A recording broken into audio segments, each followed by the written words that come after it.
Good morning, students. I hope you are fine.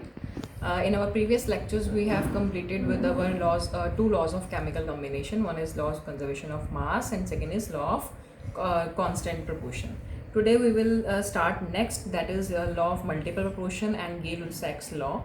Then, in this topic, we will only study Gay-Lussac's law for the volumes, not for gases. वो आपको next chapter में आपका आएगा states of matter, उसमें discuss करना है. इसमें just you have to learn the Gay-Lussac's law for volumes.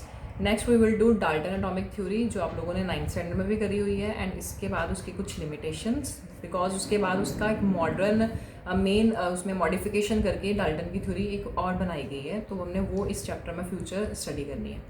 So let's start with law of multiple proportion. So this law is given by John Dalton in 1803.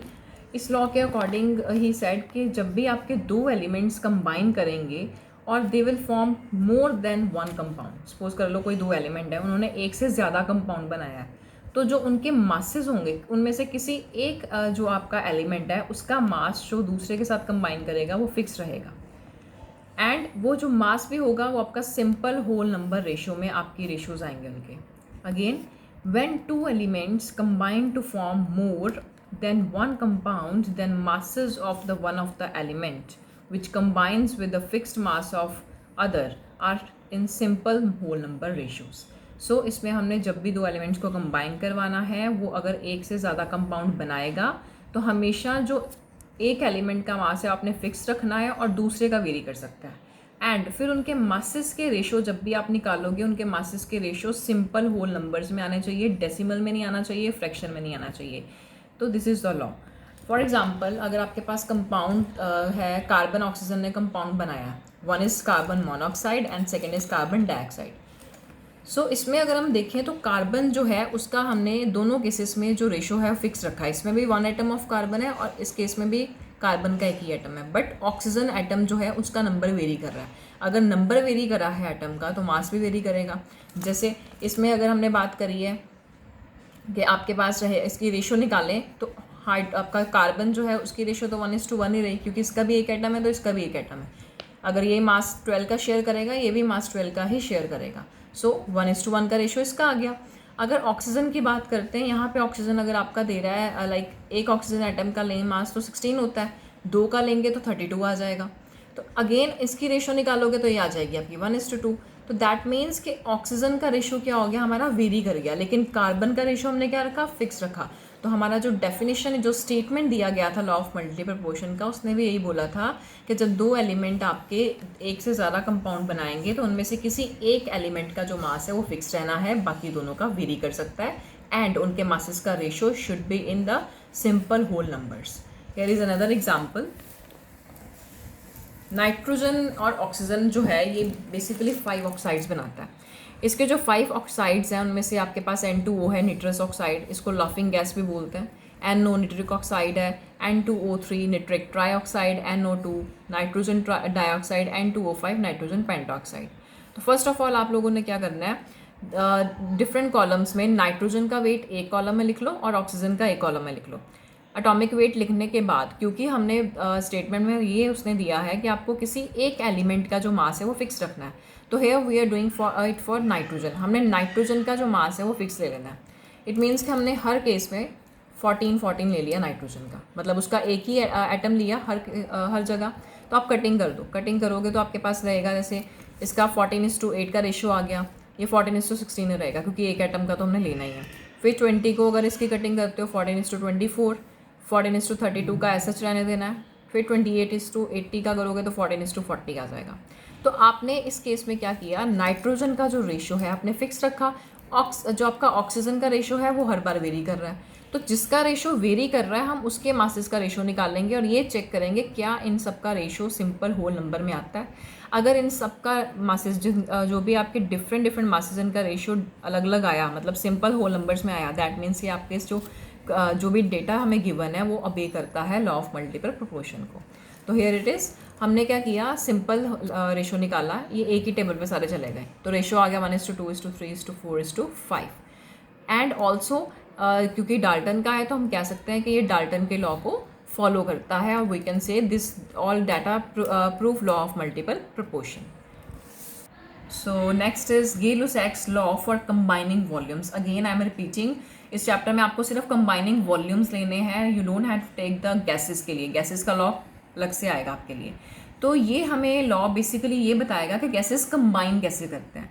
तो basically अगर आपके पास दो gases हैं और वो दोनों कंबाइन कर रहे हैं और हमें थर्ड गैस दे रहे हैं, तो जितने भी हमारे रिएक्टेंट थे और प्रोडक्ट थे उन सबके पास होल नंबर रेशो आना चाहिए एक दूसरे का. मतलब कि फिर से वो फ्रैक्शन में नहीं आएगा, डेसिमल्स में नहीं आएगा, सिंपल होल नंबर रेशो में आएगा, रिएक्टेंट और प्रोडक्ट्स का रेशो. सिर्फ इतनी बात हम लोगों ने करनी है. जो आगे प्रेशर और टेम्परेचर वेरिएशन है वो हम स्टेट्स ऑफ मैटर में इसका डिस्कस करेंगे. इसमें यही बात करना है. तो यहाँ पे लाइक हमारे पास हाइड्रोजन गैस है, क्लोरीन गैस है, और इससे क्या बनाया बनाया हम लोगों ने HCl. H2 + Cl2 gives you HCl. अब इसमें देखो ये पूरा का पूरा मॉलिकुलर फॉर्म कंबाइन कर रहा है, एटॉमिक फॉर्म कंबाइन नहीं कर रहा है. तो आपके पास जो भी आपका मॉलिक्यूल है उसके स्टार्टिंग पे कोई इंटीजर है या नहीं है वो डिसाइड करता है कि उसके कितने वॉल्यूम्स प्रेजेंट है. जैसे यहाँ पे कुछ नहीं है, अगर आपके पास कोई इंटीजर नहीं प्रेजेंट है तो हम सिंपल लेते हैं कि इसका 1 वॉल्यूम कंबाइन करेगा. इस यहाँ पे भी कुछ नहीं है तो ये 1 ही कंसिडर करेंगे. 1 volume of hydrogen gas combine with 1 volume of chlorine gas to produce 2 volume of hydrogen chloride gas. इसको बाद में कंप्रेस करके लिक्विफाई करते हैं. ऐसा जिसको जब बनाया जाता है गैशियस फॉर्म में बनाते हैं. सो हमारे पास जो रेशियो आया दैट इज़ 1:1:2. तो सिंपल होल नंबर रेशियो है. सिमिलरली अगर आप और एग्जांपल लो, नाइट्रोजन गैस ले लिया, हाइड्रोजन गैस ले लिया और इट विल फॉर्म अमोनिया. ये भी गैशियस स्टेट में रहेगा. तो 1 volume of nitrogen combine with 3 volume of hydrogen to give 2 volume of ammonia.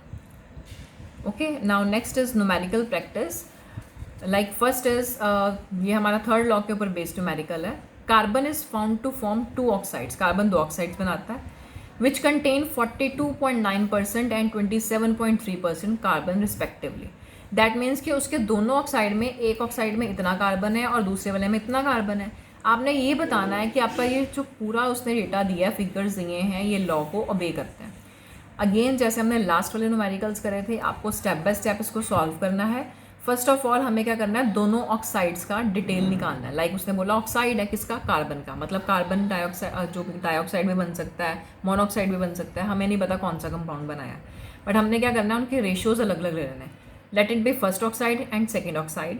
Carbon first oxide में कितना है 42.9, it is given over here. उसमें सेकेंड ऑक्साइड में सेकेंड ऑक्साइड में कितना प्रेजेंट है वो भी हमें गिवन दिया हुआ है. तो आप क्या करोगे, जैसे लास्ट टाइम हम करते रहे कि सारा अगर आपके पास कुछ भी गिवन है तो उसको आपने एज्यूम करना है कि आपको जो गिवन डेटा है वो 100 में से दिया गया.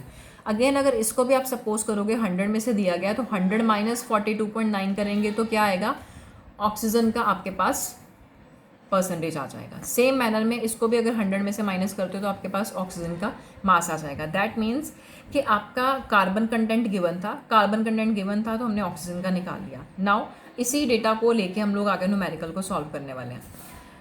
अब हमने क्या करना है, फर्स्ट ऑक्साइड में चेक करना है कि कितना आपका ऑक्सीजन था प्रेजेंट. तो कहता है 57.1 जो आपका पार्ट है बाय मास. आप ग्राम्स में ले सकते हो, लेकिन हमने पार्ट्स में से बोला कि उसने परसेंटेजेस में गिवन था. तो परसेंटेज मतलब इतना पार्ट जो है ऑक्सीजन का कंबाइन करेगा 42.9 पार्ट ऑफ कार्बन के साथ. अगर 57.1 पार्ट 42.9 पार्ट ऑफ कार्बन के साथ कंबाइन कर रहा है तो 1 पार्ट जो है वो कितने के साथ कंबाइन करेगा, 42.9 ओवर 57.1 इंटू 1. तो आपके पास ये क्या आ गया, ये परसेंटेज आ गया आपका कि कितना एक पार्ट अगर आपका ऑक्सीजन है तो उसको कितना कार्बन चाहिए. ओके, 0.751 एक ऑक्साइड का. ये आया है आपका फर्स्ट ऑक्साइड के लिए. नाउ फॉर सेकेंड, अगेन हमारे पास 72.7 पार्ट जो बाय मास ऑक्सीजन है वो कंबाइन करेगा कार्बन के साथ, तो उसका पार्ट रहेगा 27.3. तो 1 पार्ट कितने के साथ करेगा, 27.3 ओवर 72.7 इंटू 1. अगेन आपके पास मास आ गया. तो 1 पार्ट जो है ऑक्सीजन का वो कितने कार्बन के साथ कंबाइन करा, हमने दोनों केसेस में निकाल लिया. अब हमने क्या करना है, दोनों ऑक्साइड्स में जो रेशियो आए हैं उनको करना है कंबाइन. पिछले वाले का फर्स्ट ऑक्साइड का भी ले लिया, सेकंड का भी ले लिया. अब इनके रेशियोज निकालेंगे, ये 2:1 का रेशियो आएगा. क्योंकि ये सिंपल होल नंबर रेशियो है, दैट मीन्स कि ये हमारा लॉ ऑफ मल्टीपल प्रोपोर्शन को ओबे करता है. So now next there are few examples जो आपको PDF में मिलेंगे आपके नोट्स के साथ, आपने सॉल्व करने हैं. Next is Dalton atomic theory. Dalton atomic theory आप लोग लोअर क्लासेस में करके आए हो, ये सारी बेसिकली वैसी की वैसी है, बस हमने इसको दोबारा से स्टडी करना है, रिकॉल करना है, सो दैट कि हम इसकी लिमिटेशंस को स्टडी कर पाएँ एंड इसकी मॉडिफिकेशंस देख पाएँ। तो basic postulates of Dalton atomic theory was कि मैटर जो है ये एक्सट्रीमली स्मॉल, इंडिविजिबल और इंडिस्ट्रक्टिबल पार्टिकल्स का बना है, जिसको हम बोल देते हैं एटम्स। नेक्स्ट है कि जो आपके सेम एलिमेंट के एटम्स हैं वो आइडेंटिकल होते हैं, मतलब एक जैसे होते हैं हर एक्सपेक्ट में, शेप हो जाए, साइज हो जाए, मास हो जाए, केमिकल प्रॉपर्टीज हो जाए, उन सबकी सेम रहती हैं अगर वो सेम एलिमेंट से हमने लिए हुए हैं एटम्स। तो थर्ड इज, अगर आप डिफरेंट एलिमेंट्स के एटम्स लेते हो तो उनका मास, उनकी केमिकल प्रॉपर्टीज, साइज, शेप ये वेरी कर सकता है। नेक्स्ट इज, एटम जो है ये स्मॉलेस्ट यूनिट है जो एक केमिकल रिएक्शन या केमिकल कम्बिनेशन में पार्ट लेता है। देन अगर आपके पास एटम दो या दो से ज़्यादा एलिमेंट्स के हैं और वो फिक्स रेशो में कंबाइन कर रहे हैं टू फॉर्म अ कंपाउंड, तो हम बोलेंगे कि वो मॉलिक्यूल है। अगेन, जब भी आपके दो या दो से ज़्यादा एलिमेंट कंबाइन करेंगे फिक्स रेशो में तो एक कंपाउंड एटम बनाते हैं। कंपाउंड एटम को हम लोग मॉलिक्यूल के नाम से जानते हैं। नेक्स्ट इज, एटम को ना तो बना सकते हो ना डिस्ट्रॉय कर सकते हो किसी भी फिजिकल या केमिकल चेंज में। लास्ट इज, केमिकल जो रिएक्शन है उसमें कम्बिनेशंस होते हैं, सेपरेशन होता है, रीअरेंजमेंट होता है, लेकिन ये सारा कुछ किसका करते हैं हम लोग? एटम्स का ही करते हैं। तो लिमिटेशंस इसके तब सामने आए जब जे थॉमसन, रदरफोर्ड, नील बोहर ने एटॉमिक थ्योरीज के ऊपर स्टडी करना स्टार्ट करा। देन आफ्टर उनको कुछ ड्रॉबैक्स जो थे वो डाल्टन एटॉमिक थ्योरी में मिले। फर्स्ट वॉज कि उसने जो डाल्टन की एटॉमिक थ्योरी थी उसने सारे लॉ ऑफ केमिकल कम्बिनेशन जो था, law of chemical combination by mass, उसको तो उसने एक्सप्लेन कर दिया, लेकिन लॉ ऑफ गैशियस वॉल्यूम को एक्सप्लेन करने से वो फेल हो गया।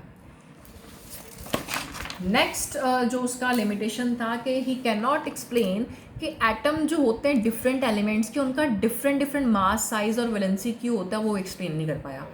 उसके बाद वो ये नहीं एक्सप्लेन कर पाया कि how and why atom of different element combine with each other to form a compound atom. कहता है दो या दो से डिफरेंट एलिमेंट से लिए हुए एटम्स मिलके कंपाउंड एटम्स कैसे बनाते हैं, वो ये भी एक्सप्लेन नहीं कर पाया। तो ये कुछ लिमिटेशंस की वजह से हमारे पास जो मॉडर्न थ्योरी थी, modern atomic theory with some modification, वो फॉर्म हुई। This will be discuss in our next lecture. Thank you.